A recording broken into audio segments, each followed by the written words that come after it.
سلام، من سپهر شریفزاده‌ام. دیشب روز اول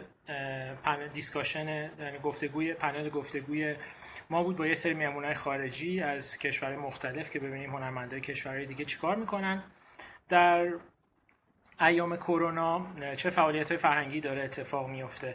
و امروز روز دوممونه با یه سری مهمون که از گرجستان هستن، از روسیه، ژاپن، نیجریه و امریکا. Hello, thank you and welcome to the second day of the panel discussion of artists versus COVID-19. Last night we've had 5 guests from different countries in Europe. One of them is already out of Europe for the Brexit. And tonight we're having 5 more guests from Georgia, Russia, Nigeria, Japan, and America. So I would say tonight is like 4 continents are here in our program. So I'm now looking to see if our first guest has already arrived for tonight. Let's see, is Tengiz here? I don't see Tengiz among the audiences. I'll just start introducing Tengiz to you guys until he just comes, because he just before the session he told me that he might not be able to join us because of due to the internet connection in Tbilisi, Georgia. But he sent a message that he asked me to read the message in case that he couldn't join us. Tengiz Khukhia is the director of Poti Theater and also the Poti International Theater Festival. And actually, for those of you who know me, we were supposed to hold a puppet festival in the beginning of March in Yazd, a central city in the middle of the desert in Iran. And Tengiz Khukhia's company, Poti from Georgia, was supposed to be in that festival, which never happened actually because we've been told that due to the pandemic, we need to postpone the festival or cancel the festival in Yazd. So Tengiz couldn't come to Iran, but he was already in Iran. He was already visited Iran a couple of times during the last 2 years. So let me see if Tengiz is here, and if not, I would begin reading his message to you. If it's okay, I would turn off the comments and I would begin the program with reading Tengiz's letter to all of you. مهمون اول ما امروز، من انگلیسی گفتم به خاطر اینکه برنامه قرار انگلیسی باشه، ولی الان فارسیش رو میگم. ما امروز 5 تا مهمون داریم از 4 تا قاره مختلف. مهمون اولمون تنگیز خوخیاه از گرجستان، از پوتی، که به علت نامناسب بودن سرعت اینترنتش نتونستم رو پیونده، ولی یه نامه فرستاده که گفتش که اگه من نتونستم بیام این نامه رو لطفاً از طرف من بخونید. Hello dears. The current situation in the world has shown us how small the world is today and how we need each other today. Today we experience each other's condition and we feel that we can defeat this common problem only together. As for the situation in my country, I must tell you that today everyone in Georgia agrees that we are facing a common challenge. Actors, directors, screenwriters, scenographers, makeup artists came from the stage and gave the arena to the doctors. Today, the stage is theirs, and we applaud our admiration and support for them. As of today, the state of emergency has been declared across the country. Strict laws are enforced across the country. Citizens over... I don't have corona. It was just too much of reading. Citizens over the age of 70 have limited mobility. People are keeping their social distance. The law prohibits many people from standing together. All obey the recommendations of doctor. Stay home, stay home. Theaters, cinemas, concert halls are closed. The actors come and make a call for everyone to stay home. Today, the actors gave the stage to the doctors. They are the heroes of our time. Doctors, soldiers, police.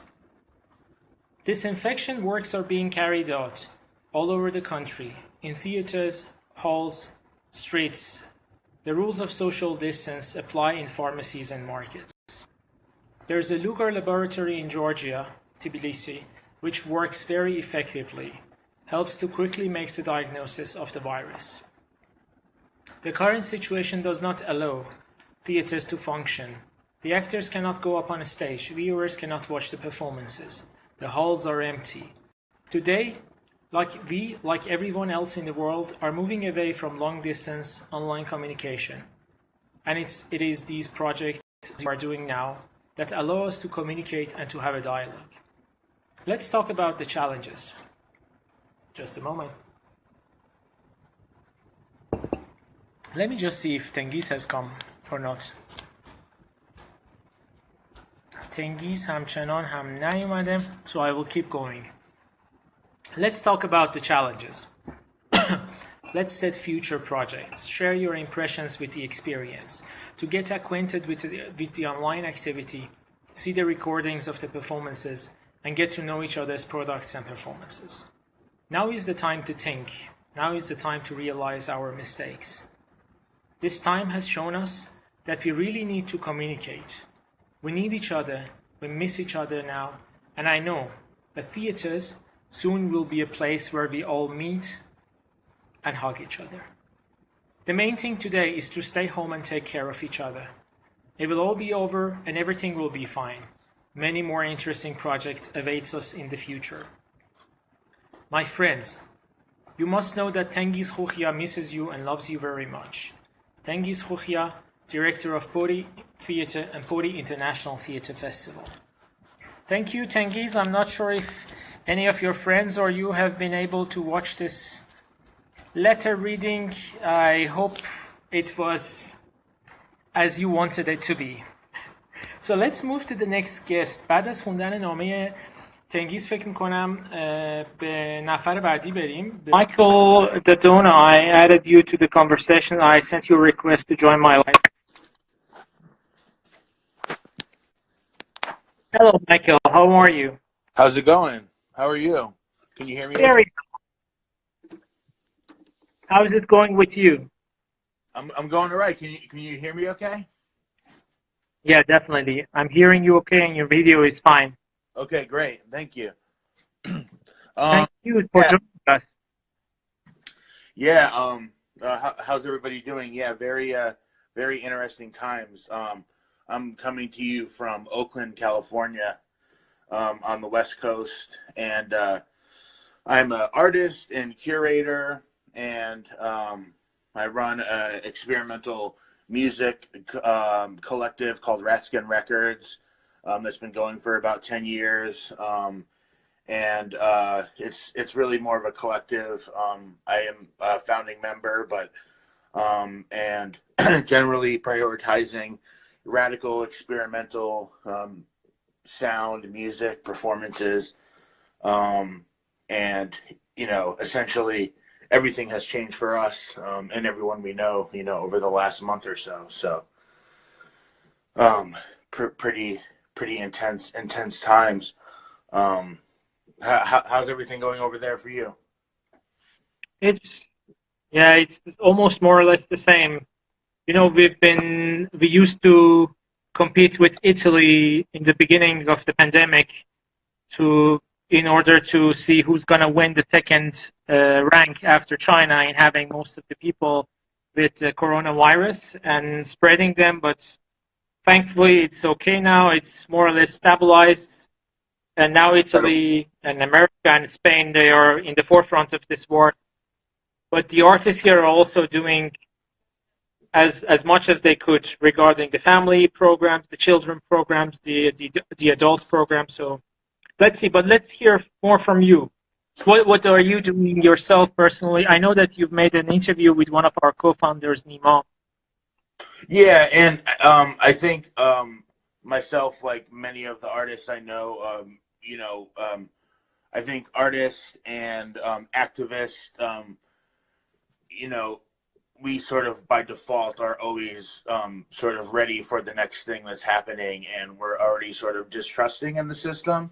And I think what's happening in the United States, the rapid transmission of the disease is, sort of emblematic of so many of the problems with the United States specifically, without even mentioning our racist president and, an entire racist system, which is perpetuated the situation, to sort of speedball in this way. So I think in America, it's you have this very sort of very specific way that COVID-19 has sort of highlighted income inequality, and also just the massive faults of the healthcare system, as well as just sort of the disrespect and general lack of empathy that sort of runs through American culture. So I think a lot of the artists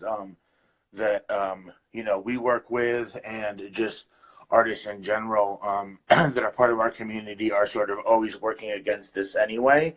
So I think it's people have already been in this mode to sort of alternative ways of presenting their work, not necessarily relying on the government or even state funding, or and just the political situation in Oakland, California has always been a sort of bay for radicalism. The Black Panthers were founded out of Oakland, and has a very radical, very militant, very beautiful long history of activism. And I think all the artists that sort of we're in line with are really doing this work around activism, and sort of have already been rethinking the economy of the art world, right? Which is probably the art world offers very different things for different people, right? Some people have a very wonderful experience and have a lot of access to resources and information, because of their privilege. Usually in the United States, it's because they're white and male, so and have money. So I think we're in a time now where more than ever, sort of people are looking to artists and activists and underground creators to what the next step is, right? How are we going to learn to stay at home and not lose our minds, right? Well, a lot of times people turn to art. They put on their favorite album or movie, or read their favorite book, or so I think these are things that are traditionally undervalued in society. So now, once capitalism sort of loosens its grip or tightens its grip, depending on how you look at it, I think these inequalities are sort of naturally exposed through lack of real empathy, really, through the system has no empathy. And then that's where prejudice and racism stem from, aside from being systemic issues, is that they sort of erase empathy, which the wonders of art and music and culture we hope will open up those doors and not close them down. So yeah. Yeah, true. And what about the freelance artists? In many countries, the governments and the cultural bodies are trying to establish or initiate some sort of funding for the artists, freelancers mainly, or the unemployed artists. What's the situation of them in America? Yeah, that's just not really going to happen. I mean, there's sort of a couple dollars here, a couple dollars there. They're different. There is some funding opportunities, but generally they're sort of set aside for more sort of normal established organizations like the symphony, for example, or larger art institutions who are already sort of clogging up the resources as it is. So unfortunately, there's not. I mean, there's a few funds, but they're really either too small to really make an impact, or they're just not really. There's no. I mean, Trump, gutted the funding for the National Endowment for the Arts, which was one of the only remaining funding, in the Warhol Foundation, of course. But all these places are there's really no resources in the way that these other countries are coming up with these plans. The United States is just not doing that. And also, just to say, I think for me and for the artists that we work with in our collective, it's really more of an issue about UBI, Universal Basic Income. I mean, we're an anti-capitalist, abolitionist collective, so we don't believe really in capitalism, and we don't really believe in prison. So, these are things that are sort of intrinsically tied to our practice. So it's important. All artists around the world. Yes, yes. So it's important to realize that actually these systems are not designed for artists. They're not designed for activists. They're not designed for poor people. They're not designed for disabled people or people with developmental disabilities, for example. So these, any of these failures, you can look at the United States and we can understand that the response here has been much worse than anywhere else in the world. You look at somewhere like Ghana, who has I think had one of the lowest spreading infection rates on the entire planet. You look at somewhere whose resources have been ravaged, and yet they somehow have 100-fold of a way to actually contain the transmission in a way that will just never happen here and just hasn't happened. So I think in the United States specifically, it's a very racist, xenophobic place, and these things are sort of tied into the way that freelancers and artists and activists are treated. So yeah, really no different than the way that the majority of the citizens of the United States are treated by their government. So maybe it's the time for the American artists to move to Canada. It's much closer, and recently I just heard that the Canadian government is giving $2,000 per month for the artists and the people, and also freezing the rents. I mean, there, 100%, and I mean that's what needs to happen here. I mean, or else it's going to dissolve into utter chaos, and unfortunately, this is maybe the only opportunity we will ever have to sort of begin to sort of dismantle capitalism. And the people that want it to go back to normal, who think, oh, are we going to go back to normal in 3 weeks? No, we're never going to go back to normal. It's never going to be the same. Even if the curve was flattened at the end of May, this would be years before, think of all the PTSD and all of the grief that has already sort of crept up that we can't even begin to comprehend.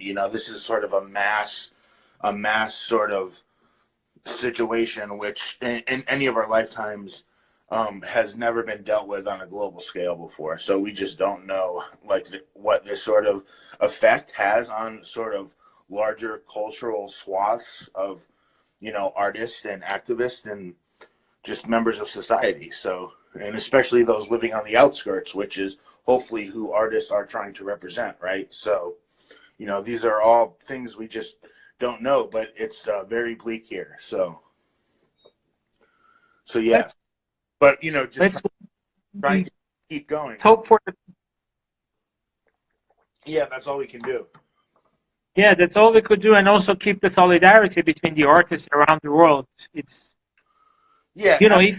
we cannot survive and help the people to survive along with the doctors in the hospitals, then better be not. Exactly, and the way that just one more thing is just the way that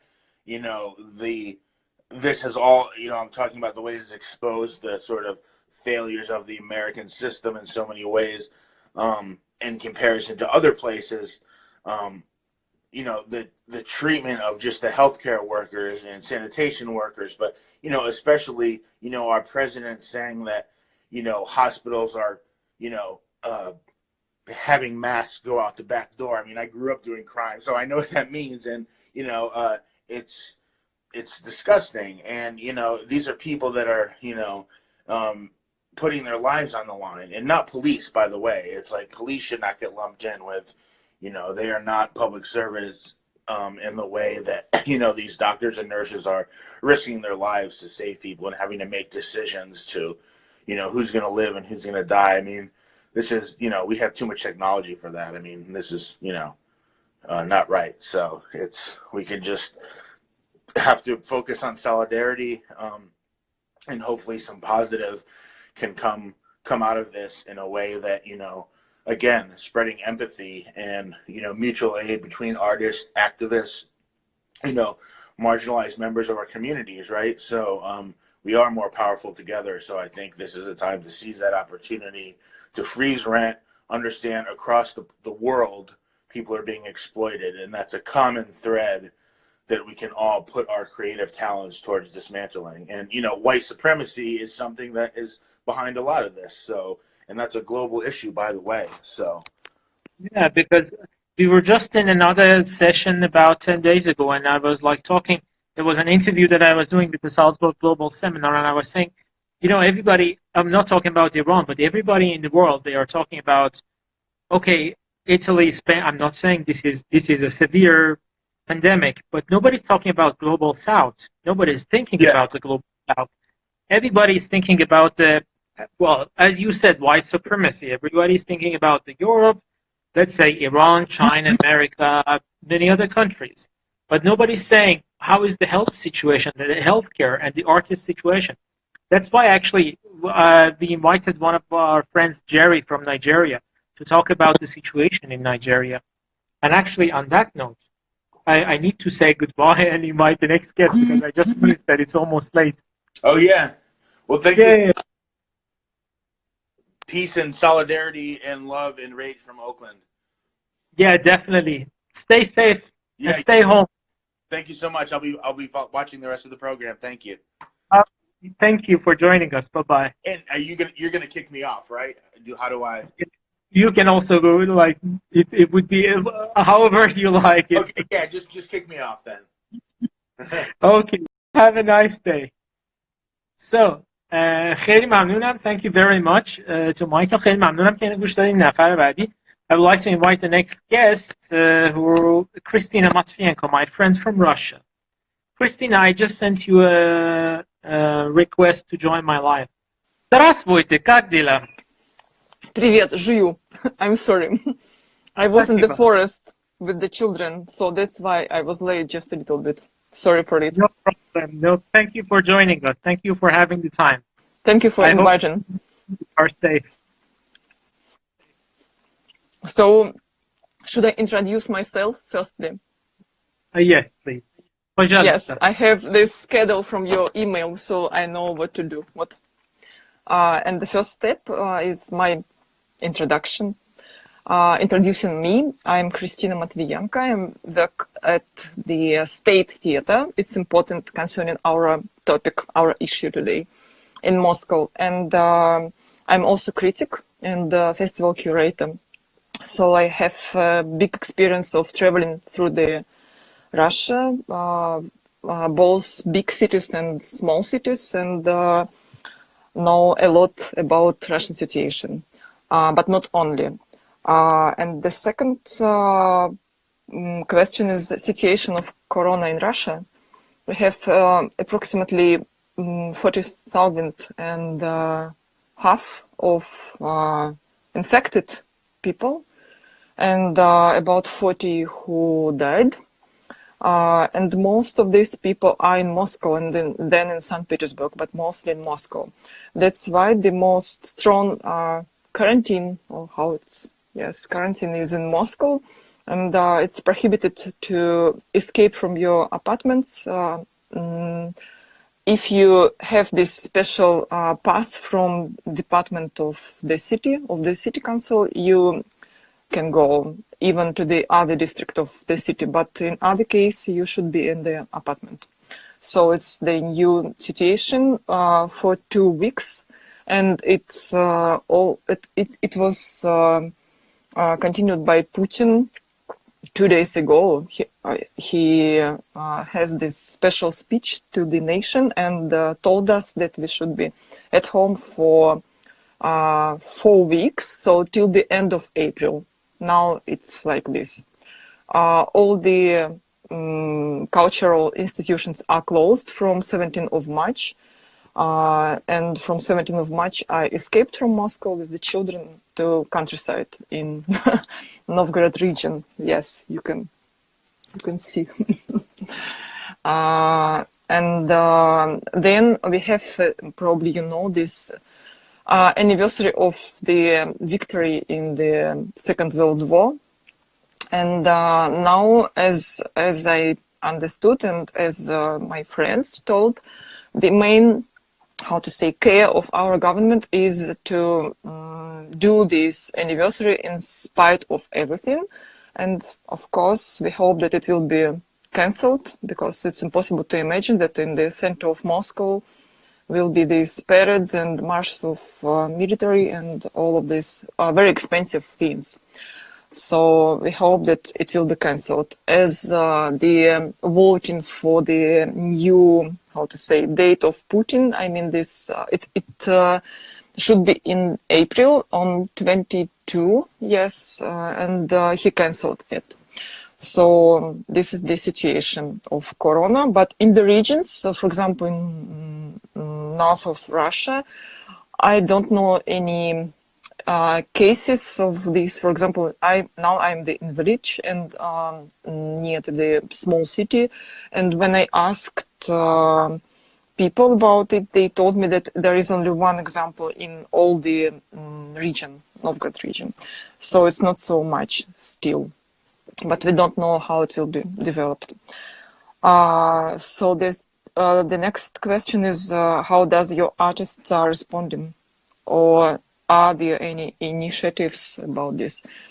Some of our friends organized online festival. For example, Point of Access in St. Petersburg, they organized the festival for online art. And sorry?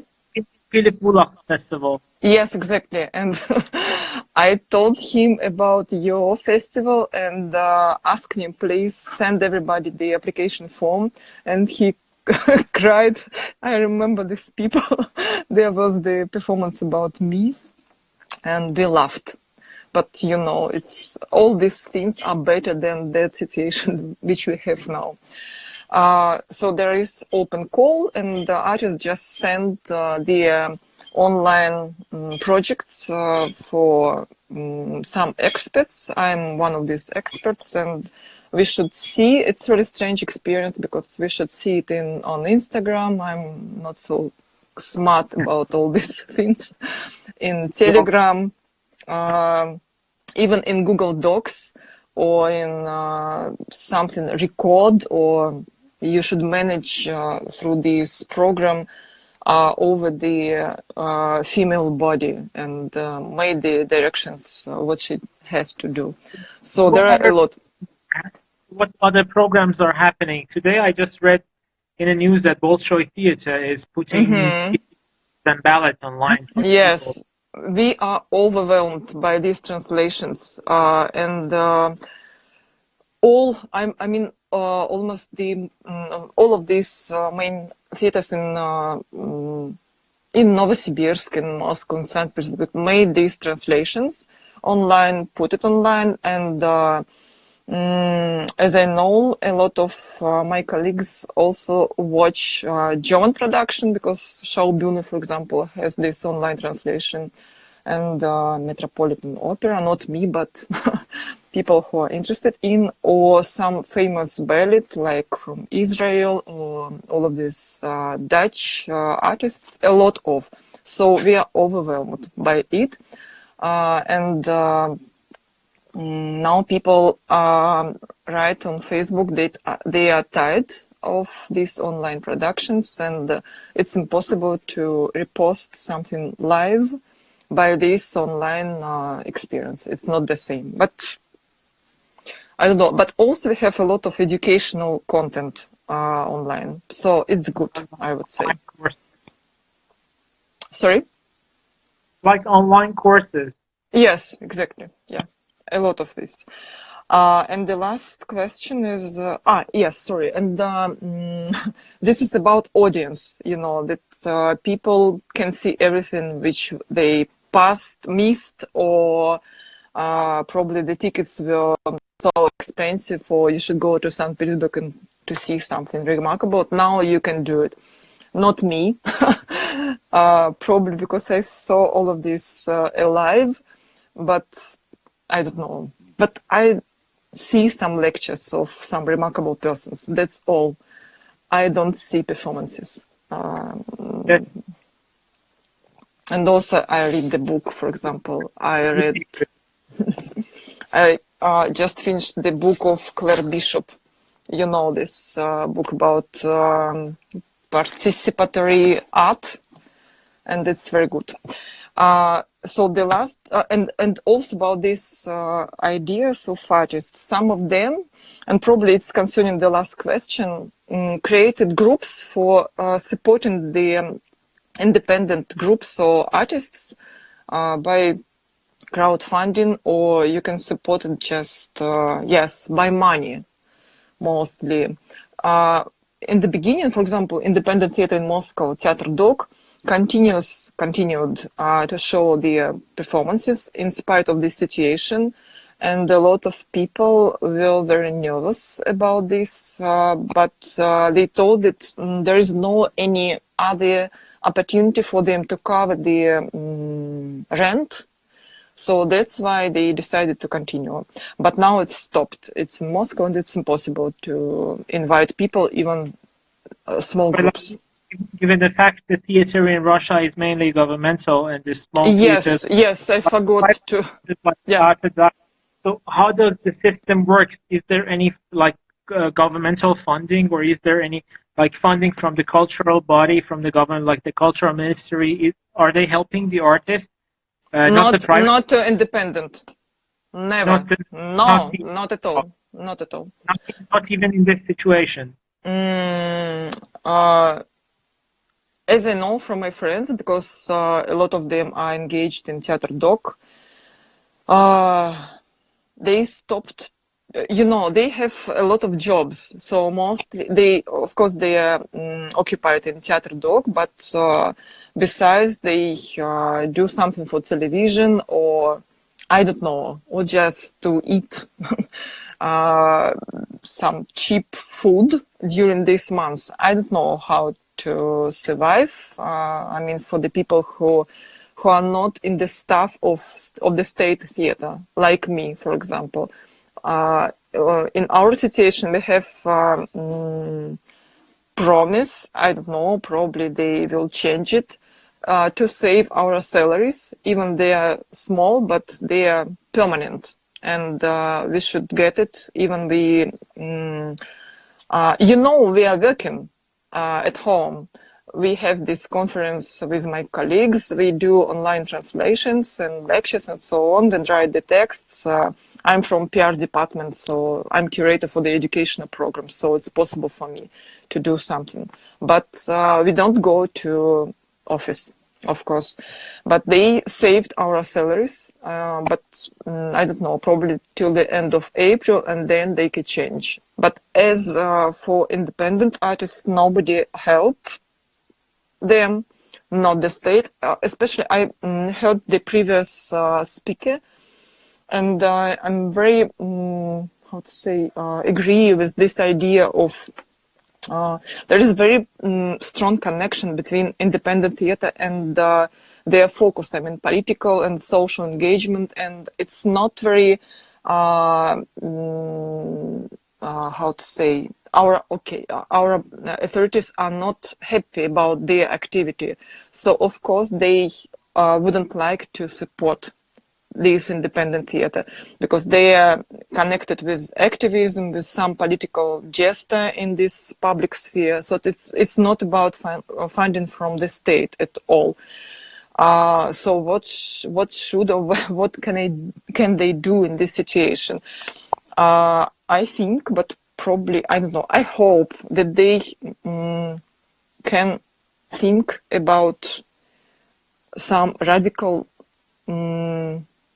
gesture or action, because in this quarantine something very bad become very evident in our situation, I mean in Russia. So everybody realized in this moment how Putin is bad for everything, for economic, basically, and it's very clear now.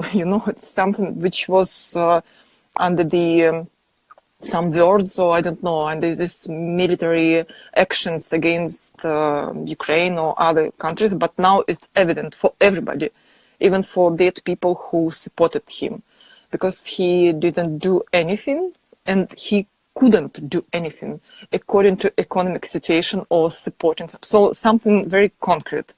And as it's evident, I hope that the artists who are mostly, I mean, not the young, but the older generation in Russian theater, they are, how to say, they are not about politics, you know, they are about some existential or abstract, but not about concrete social or political things. And I hope that now it could be changed because of this very negative situation of everything in the country. So that is the answer for the last question. So for the people who are watching, it's interesting for you to know, I guess, that there's an annual festival, national festival, which is happening in Russia with the name Zolotaya Maska, Golden Mask. And it has been cancelled this year due to the pandemic. Yeah, for the first time in 20 years history. It's postponed for autumn, we hope, but we are not sure. And I was in the jury for the first time in my life, and it was stopped after the 5 performances. I was so disappointed because it was so important for me. But now we just got the part of our fee, very little, and it's postponed. Yes. I'm looking forward to meet my friends and the shows, but well, you know, it happens, and hopefully for the best and the health of the people. So thank you very much, Kristina. Thank you, Sepehr. We hope to get these statues. Yes. Have a nice day and stay safe. Say hi to your family. Yes, So, and thank you for joining us. yeah. So thank you, Kristina, again. Thank you to everybody who watched it. I'm gonna introduce and also invite the next guest, if I found him here. Jerry. Jerry is a very dear friend who was in Fatch Festival last year. Fatch Festival is the main theater festival of Iran, and he's from Nigeria. Jerry, I just sent you the request to join my live. No. Hi. Oh, good. Good. Yeah, this is Jerry. Everybody, Jerry is a friend. So please introduce yourself and tell us what you're doing. Okay. My name is Jerry Adesewo. I live and work in the capital of Nigeria, Abuja. I founded and I'm the producing artistic director of Aroja Royal Theatre, as well as an organization known as International Center for Creative and Performing Arts. Of course, we are just in the middle of planning for the first ever International Theatre Festival in Abuja when COVID-19 stepped in, and we are hoping we still Connection. Oh, okay. It's back now. The connection was somehow brief for a moment. Oh, okay. You know, I was saying that, one of the things we were working on before the COVID-19. تا جری وصل باشه من به فارسی هم بگم until Jerry comes back I would translate something to فارسی. بهمونایی که داشتیم تا الان نامه‌ای بوده از تنگیز خوخیا از تفلیس. I should come again? No, yes, please, because your video just disconnected for some moments. Oh, okay. You know, I was talking about our festival, the Abuja International Theatre Festival and Awards, which was supposed to debut in September 2020. But because of the pandemic, as we have it now, a lot of our partner organizations and sponsors are no longer, forthcoming because everything is at a standstill at the moment. So as a person, I work as a theater and a media, practitioner. I work in the media and in the theater sector in Nigeria for some years now. But unfortunately, like everywhere in the world, the pandemic has put a pause, to cultural activities in Nigeria. I mean, almost to a standstill in Nigeria. Our last activities was the International Women Days drama series, which my organization, Aroja Royal Theatre, would have. After that production, which itself was affected by the pandemic, as at the time we were having a production. Jerry, if you hear me, you got disconnected again. Again, yes, I can hear you now. I can see from here. Network is a bit, oh my God. But Yeah. am I back on? Intercontinental, like the hotel, so it's going to be very tricky. Yeah. Very tricky. Exactly. Okay. So I was saying that our very last activity was a production we had on March 8, 9, 10, which was our annual commemoration of the International Women's Day. Every year we staged a play, to commemorate the International Women's Day about that time. That was the last thing we had, and that itself was affected by the pandemic because of issues of social distancing. People are beginning to get scary of coming into public space, of gathering, in the theater, in the pubs, and all of that. So we suffered a very serious damage to that production in terms of audience turnout. However, I mean, now in Nigeria, like in almost everywhere around the world, we are on a lockdown. We're on a 14 days lockdown, which is only a week long as at today, I think. So for the next 14 days, we are going to be working from home. You cannot go out until probably maybe later in the evening. You just walk around in places where the lockdown enforcement is relaxed. So as an artist myself, I've been at home doing plenty of reading, plenty of writing, and plenty of planning for what is to come. And also plenty of poems?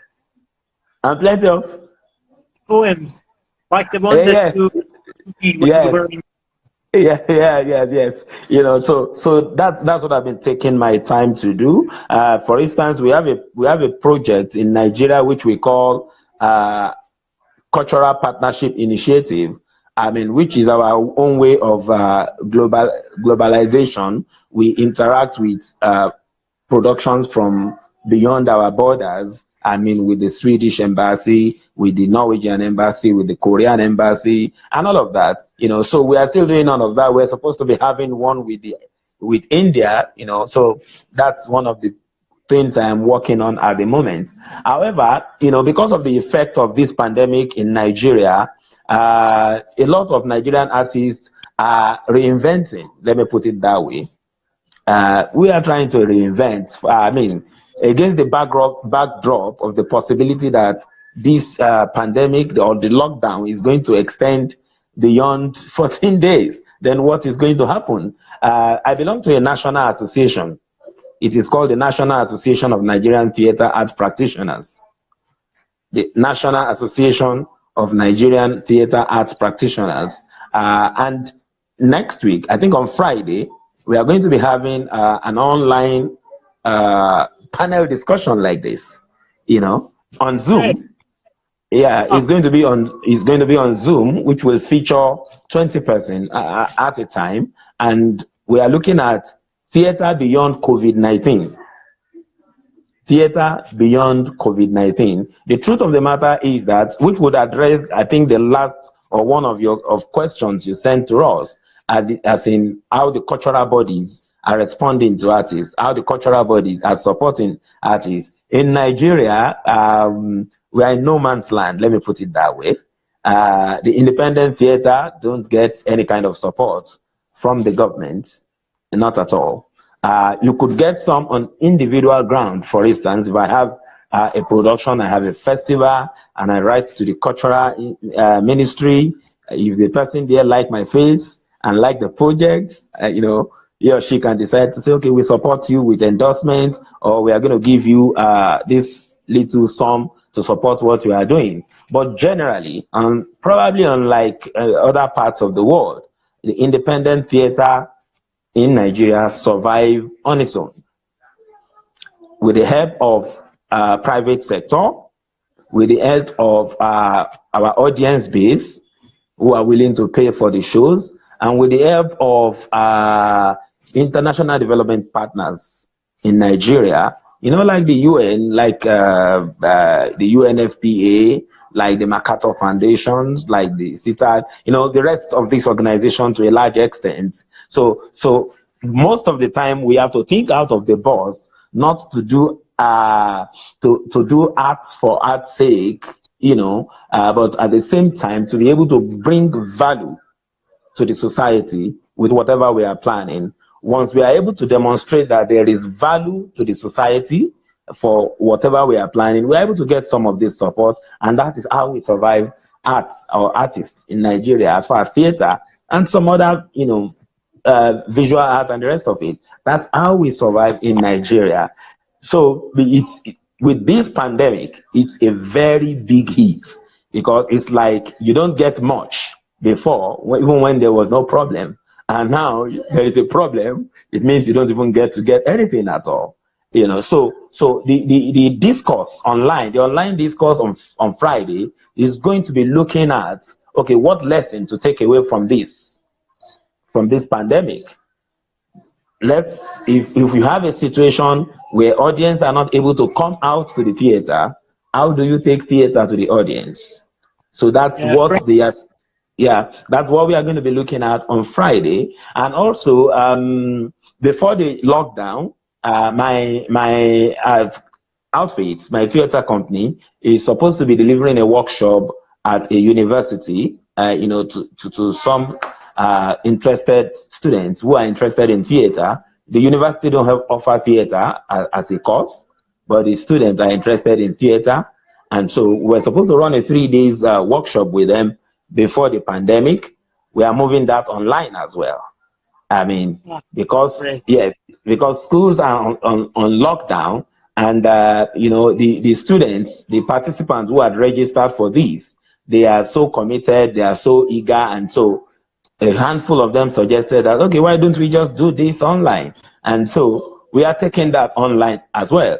I mean, for me, the takeaway from this whole situation is that it is important for us as artists, like I mentioned earlier on, to begin to look at how we can reinvent ourselves, how we take theater to the people. I have a friend in the US, I'm sure probably you have heard about this outfit called A Taste of Theater. It's called a Taste of Theater, Victor Gully. I mean, sometime last year, we had a conversation, and he was telling me about plans he had, you know, to take theater from the stage onto the digital platform on Fire TV.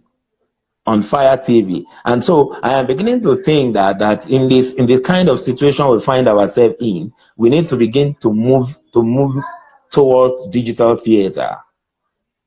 How that will work, how that will work for everyone, we need to work out. Yeah, last night Eric was telling us a very interesting idea that the artist in Finland has initiated, and they are calling it Channel X, and it's for the artists who perform theater 5 hours, like 8 hours a day, 5 days a week, and they are performing it on TV for the people of Finland in order to, you know, keep their cultural intuition. Yeah, I mean that's the way to go now, I believe. And in spite of the infrastructural challenges we have in Nigeria, I mean, I don't ever hesitate, I don't waste time to mention that, you know, we have a very huge infrastructural gap in Nigeria as far as theater is concerned. I mean, I was in Iran, of course, I was in Tehran last year, and you know, whatever the shortcomings you would have, and in some other places I have been to around the world, I still believe that we have a lot of catch up to do as in Nigerians in terms of infrastructural facilities, in terms of theaters, whether independent, whether government. I mean, government is obviously not interested that much in that, except for Lagos, which is the former capital of Nigeria, where recently you have a governor of the state building 6 theaters, you know, around the state.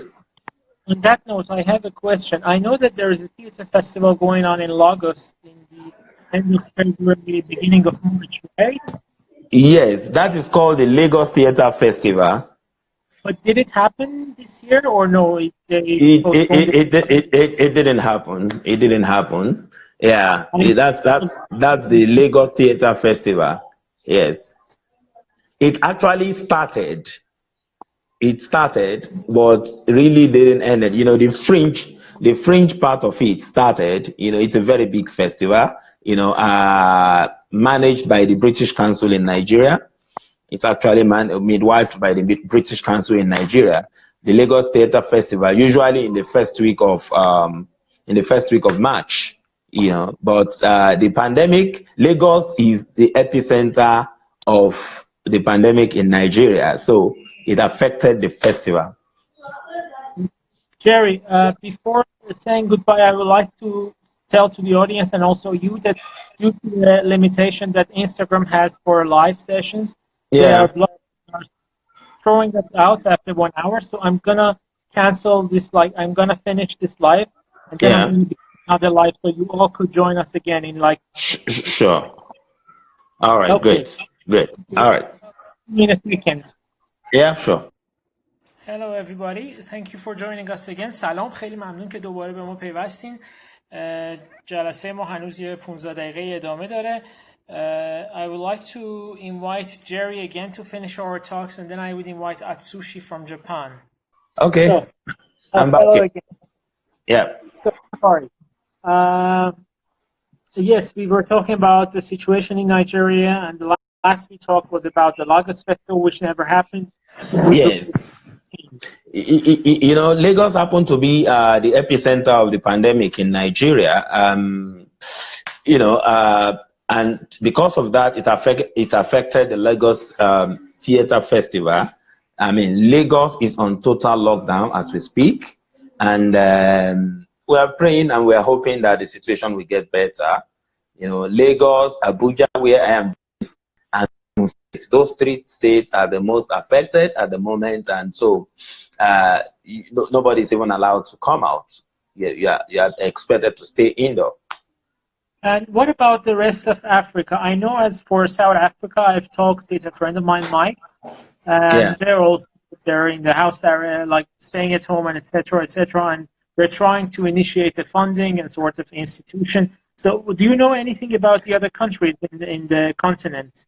Okay, I mean, I know about South Africa, I know about Ghana. I mean, in Africa, I think South Africa is the epicenter of of the pandemic. You know, it has I think they have recorded a couple of deaths, up to about 40 or more.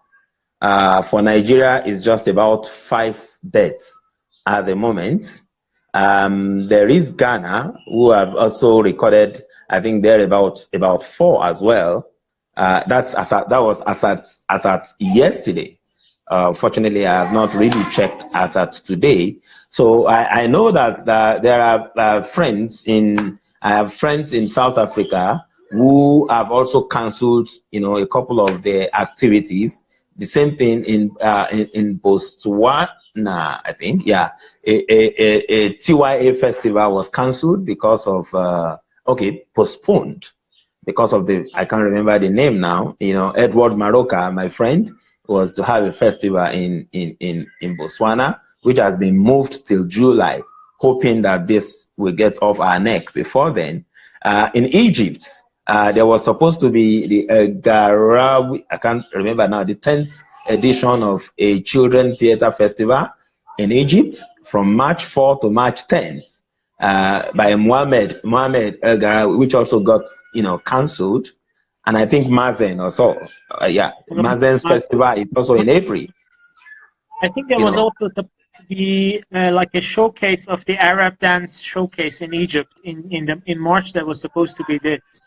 Okay, I don't know of that. I know of Mohammed's own and Mazen, which was supposed to be in April, but has been moved till October now. So I mean, in Africa, the good thing for now in terms of deaths recorded, I mean, in the whole of Africa, we are still under 50 in terms of deaths recorded from the pandemic. But the economic effects, Africa is a developing continent. I don't want to say Nigeria now. Africa is a developing continent, and so a lot of things are happening. A lot of social issues, a lot of permutations, a lot of conspiracy theories, even in terms of the hits we are getting from China, from Europe, and the rest of it. So a lot is happening here, and of recent there was this case in France where a minister of health or somebody was talking about testing the vaccine for coronavirus in Africa. And so Africans are responding, Africa is not a lab. I mean, when you want to talk about deaths recorded, there has been more deaths recorded in Europe than in Africa. Why are you not testing? So in terms of how it affects our life, by the time the pandemic is over, and we pray it happens quite soon, I mean, we are probably not going to be the same again. That's fact. We are going to begin to think about new ways to do the things we have always done. I mean, that's the advantage it has given us. We need to start evolving from where we are now to look into the future and start preparing for the future ahead. That is the one positive about this pandemic. But as far as it affects life in Africa, I think that when this is over, the theater, the artists are going to come very handy in the restoration process, in terms of information, in terms of educating the people when all of this is over, even in terms of documentation. I mean, in Nigeria, there has been a lot of skits, which gives hope to people, which try to document the situation, which even try to make fun of the situation. I mean, in spite of the gloom and the fear and the everything, people are still able to laugh. We have artists, some of our friends who have produced comical skits, providing information about the pandemic and giving hope to people around the world, not just in Nigeria. I watched a beautiful production by the youth, the South African Youth Choir, something about the coronavirus. Is one of the beautiful things that has happened, that you see the power of the arts, in educating and in informing and in entertaining. Okay, thank you for being with us. I would like to ask you to maybe, if you like, to recite one of your poems to just cheer us up and also give us hope about the future, maybe, or even. And then we would move to Kakumoto from Japan. Unfortunately, I am bad at putting my poem in my head, but one is not very far away. I will just get one and read from the book. If it's okay. It's not about this is you can say this. This is a book. It's an anthology which I edited. I will just read something from this anthology very quickly. Don't worry, there is no electricity in Nigeria, so I am losing electricity. I need to come to light a little bit. Beyond the face. Yes. I will read this piece titled Beyond the Face. I stumbled on the face of an idol, a princess I adore. Then a medallion of fairness, to my heart, such a rareness. The power struck, familiarity rent its clothes, and saw what was blind to look at, treasures beneath your outlook. With strong arms, I am bundled by the aroma of your vague sultriness, enigma. You are a confluence, well blended is your influence. To know my buttons is full, I can't say how I do. That cascade of it, your love, never leaves me lovelorn. Even in this unfinished dream and storm, you make my cheeks beam. In flames of endless passions, I say, hold your possessions. those endowments of bewitching grace. You are a beauty beyond the face that this time portends. Thank you. That was beautiful. Thank So you very much. this is titled Beyond the Face. I would like to ask you to take a photo of the poem and send it to me. So we would like to put the story of the page so everybody would enjoy reading it. All right then, I will do that. Yeah. Thank you very much. Yeah, thank you, Sepehr. All right, talk to you again. Bye. Yes, do get. So thank you very much, everybody. Now the next person is Atsushi-san from Tokyo. Atsushi, I just sent you a request for live. تا Atsushi میادش من بگم just before Atsushi come I can explain something in Farsi. نفر قبلی هم که صحبت کردیم جری بود از نیجریه که باهاش صحبت کردیم در مورد شرایط هنر و فرهنگ در آفریقا و سیستم های کمک هزینه‌های مالی و فرهنگی فاندینگ در واقع و در آخر هم این شعری که خورده امید بخش باشه برای ما خوندش. الان هم منتظر آتسوشی هستیم و اینکه just before Atsushi join us I would like to tell Atsushi is here. konnichiwa. Konnichiwa. Konbanwa. Asr behair. Very good. That's unfortunately that's so far that I know in Japanese, like konnichiwa o genki desu ka and arigato. So let's go. Please introduce yourself. Okay. My name is Kakumoto Atsushi. I'm theater director. I have my theater company in Tokyo. The name is Duomo Ex Machina. And while I'm staying in Tokyo, we're always ongoing our own creation. But aside from that, I'm also involved in some of the international organizations for the theaters. For example, the International Theater Institute and a member of Japan Center. And also I'm joined in World Mime Organization. It is an organization for the pantomimes. And what else? I have to explain. Yeah, and tell us about the situation of Japan in this pandemic. What's happening in Japan? How are the artists are responding? What's the government are doing? Okay. What I can say is, fortunately, I think, fortunately, so far, our country is not severely affected by this virus. And this can be, some people object with these ideas because there's a rumor that our government are trying to hide the statistics. But I think it is not true because so far, at least one statistics our government cannot hide is the death rate. And it is nothing different from what happened before. So I think, fortunately, our country is less, the effect is less so far. But it is only so far.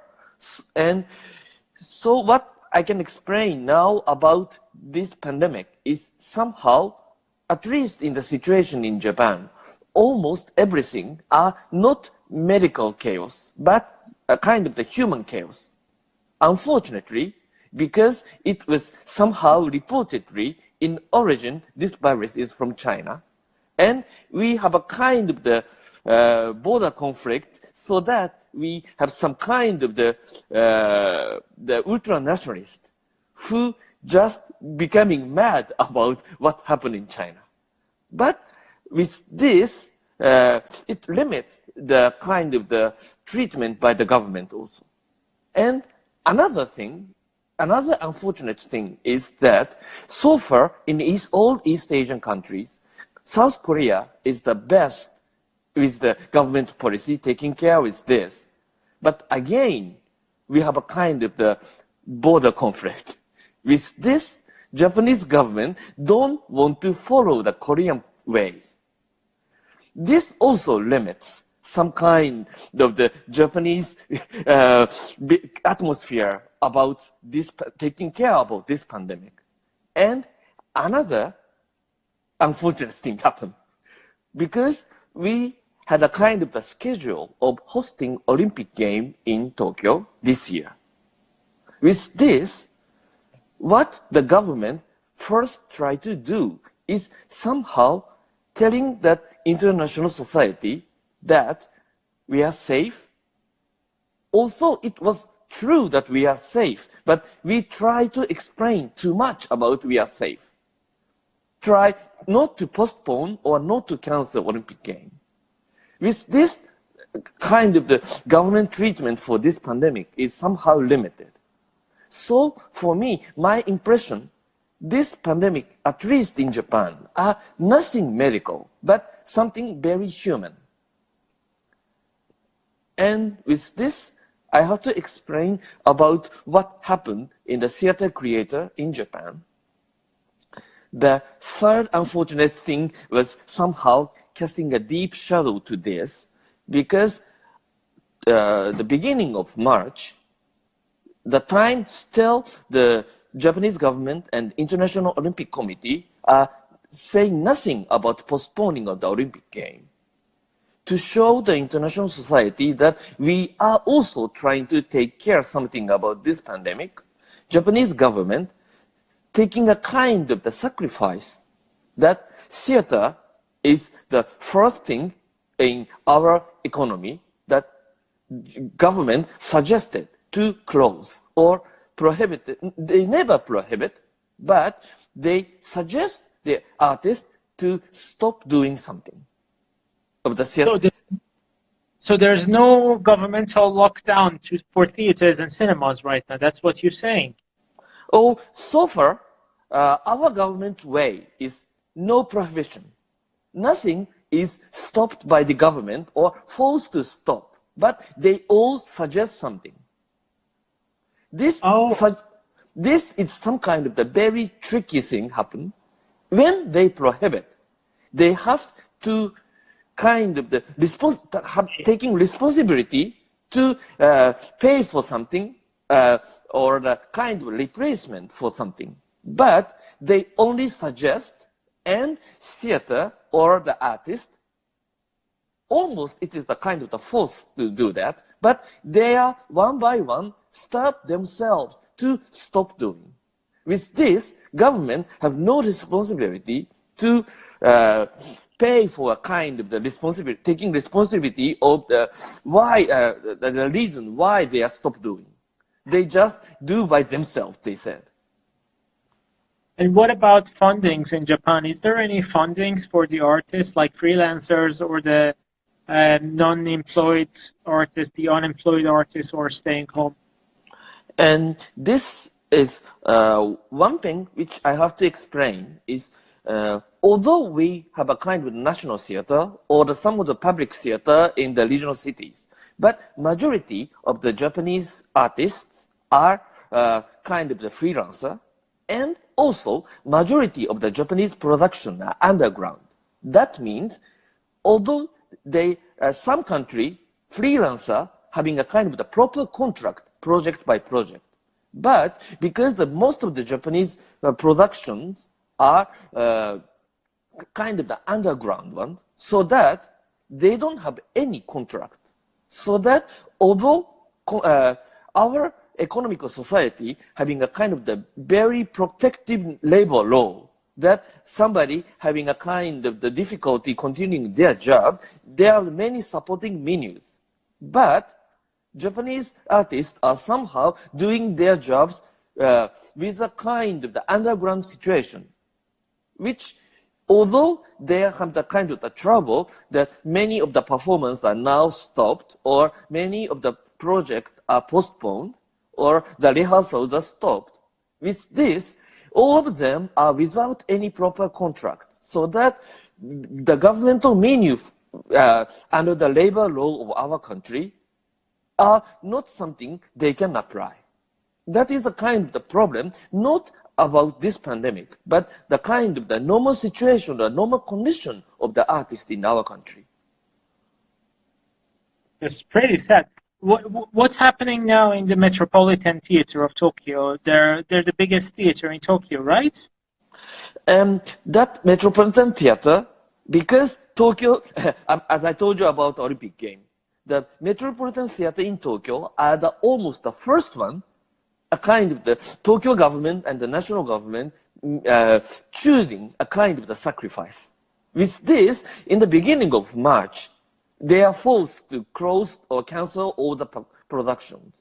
And with this, the artistic director, Noda Hideki, somehow, he couldn't make an announcement as the name of the artistic director, but he somehow published personally a kind of the announcement or statement that this sacrifice is something, a kind of the joke.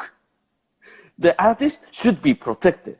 But this statement are somehow very severely criticized by the majority of citizens. Because majority citizen image of the theater is only something, a kind of the amateur who wanted to expose themselves on stage. So there, the majority citizen's reflection to that Noda's statement are not of the kind of the theater artist trying to explain something, a kind of the chaotic situation that majority of our profession getting lost their jobs. So that it's a kind of the sad accepted. It's pretty complicated, let's say, from a country like Japan that we are always hearing about it. But, well, as for the Olympics game, we have this inner joke with our team, with my co-creators of the festival, with Harry Borza and Nima, that we say, you know, we have to use this branding for the festival that, well, you know, Olympics gone, no worries. The festival is bringing artists from 5 different continents. So we were even thinking of borrowing the logo of the Olympic for the festival, because now we've got people from Japan, Australia, Africa, South America, North America, and Europe in the festival. But thank you very much, Atsushi. I would like to do a wrap up in Farsi for the Iranian audiences, and also I would like to turn on the comments. So the people who would like to leave a comment or have any questions from Atsushi or any of our other guests, just feel free to ask your questions. Atsushi, I would say goodbye to you to continue the session, but please be online with us for some more seconds. So if in case that anybody has some question, I would add you again to this. Okay, thank you very much, and I'll stay connected. So have a nice day. سلام دوباره، خیلی ممنون که تا اینجا با ما بودین. صحبت‌های من با آتسوشی کاکاموتو از ژاپن شنیدین. قبلش هم با جری صحبت کردیم از نیجریه، قبلش با مایکل صحبت کردیم از آمریکا، از اوکلند. با کریستینا ماتوینکو صحبت کردیم از مسکو، از تئاتر الکترو تئاتر استانیسلافسکی مسکو. و در ابتدای این جلسه من یه نامه خوندم از تنگیز خوخیا، مدیر هنری تئاتر پوتی توی گرجستان.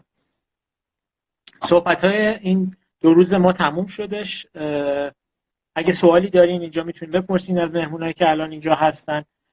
Some of the guests that I'm seeing here is Yulia Gregorio Lakshmi from India, Nina Sarnale, who's a performer here also in the festival. I see Marjan Musavi alias Kardashi, Atsushi Kakumoto, Raluca Radulescu from yesterday, and many other guests. I see Michael is here, Kristina is here, Pablo from Colombia is having a performance also, and Jerry is also here. صحبت‌هایی که امروز شدش و دیروز شدش خیلی راحت داشتش.